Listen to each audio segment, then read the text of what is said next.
Hi. അപ്പോൾ എന്നെപ്പോലെ മാഗ്നറ്റ്സിനോട് ക്രേസുള്ള എല്ലാവരും ഇവിടെ കമോൺ. ഇതെന്ന് പറയുന്നത് നമ്മുടെ ബ്രസൽസിലെ ഏറ്റവും ഫേമസ് ആയിട്ടുള്ള ഒരു സ്റ്റാച്ചു ആണ് കേട്ടോ. പിന്നെ ഈ ഹോളണ്ട് എന്നുള്ള സ്റ്റാച്ചു ചേട്ടൻ ആംസ്റ്റർഡാമിൽ പോയപ്പോൾ മേടിച്ചതാട്ടോ. അപ്പോൾ ഞാനാണെച്ചെങ്കിൽ എവിടെ പോയി വരുമ്പോഴും എനിക്ക് ഈ മാഗ്നറ്റ്സ് മേടിച്ചിട്ടുണ്ടായിരുന്നു കേട്ടോ. പറയാം, വേറെ ഒന്നും മേടിച്ചില്ലെങ്കിലും കുഴപ്പമില്ല, മാഗ്നറ്റ്സ് എനിക്ക് വേണം. കാരണം എനിക്ക് അത്രയും ഇഷ്ടമുള്ളതാട്ടോ. അപ്പോൾ നമ്മുടെ വീട്ടിലാണെച്ചെങ്കിൽ പോലും നമ്മുടെ ഫ്രിഡ്ജുമേ ഉള്ളതാണെച്ചെങ്കിൽ പോലും ഒരുവിധം എല്ലായിടത്തും നമ്മൾ പോയ സ്ഥലങ്ങളിലൊക്കെ നമ്മൾ മേടിച്ച് വെച്ചിട്ടുണ്ട് കേട്ടോ. കാരണം മാഗ്നറ്റ്സിനോട് എനിക്ക് അത്രയും ഇഷ്ടമുള്ളതുകൊണ്ട് കേട്ടോ. പിന്നെ ആംസ്റ്റർഡാമിൽ പോയപ്പോഴും ചേട്ടൻ 2-3 മാഗ്നറ്റ്സ് മേടിച്ചു. പിന്നെ നമുക്ക് എന്താ പറയുക, ചെറിയ മാഗ്നറ്റ്സും ചേട്ടൻ മേടിച്ചിരുന്നു കേട്ടോ. ഇനി നമ്മുടെ ഫ്രിഡ്ജ് നമുക്കൊന്ന് കാണാം കേട്ടോ. ഇപ്പോൾ നമ്മുടെ ഫ്രിഡ്ജുമ്പോൾ നോക്കിയാൽ തന്നെ അറിയാം, നമുക്ക് ഹൈദരാബാദിൽ മാത്രം ഉണ്ടായിരിക്കില്ല, ബാക്കി ഇപ്പോൾ ദുബായിൽ പോയപ്പോൾ ഉള്ളതുണ്ടായിരുന്നു. പിന്നെ നമ്മൾ കേരളത്തിന് ഉണ്ട്, മെക്സിക്കോയിൽ ചേട്ടൻ കഴിഞ്ഞ തവണ പോയപ്പോൾ മേടിച്ചു കൊടുന്ന മാഗ്നറ്റ്സ് ഉണ്ട്.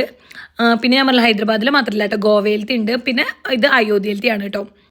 കഴിഞ്ഞ മാസം അമ്മയും അച്ഛനും കൂടെ അയോധ്യയിൽ പോയിരുന്നു. അപ്പോൾ അയോധ്യയിൽ നിന്ന് കൊടുക്കുന്ന കേട്ടോ ഈ കുഞ്ഞ് ദൈവത്തിൻ്റെ മാഗ്നറ്റ് ഉള്ളത്.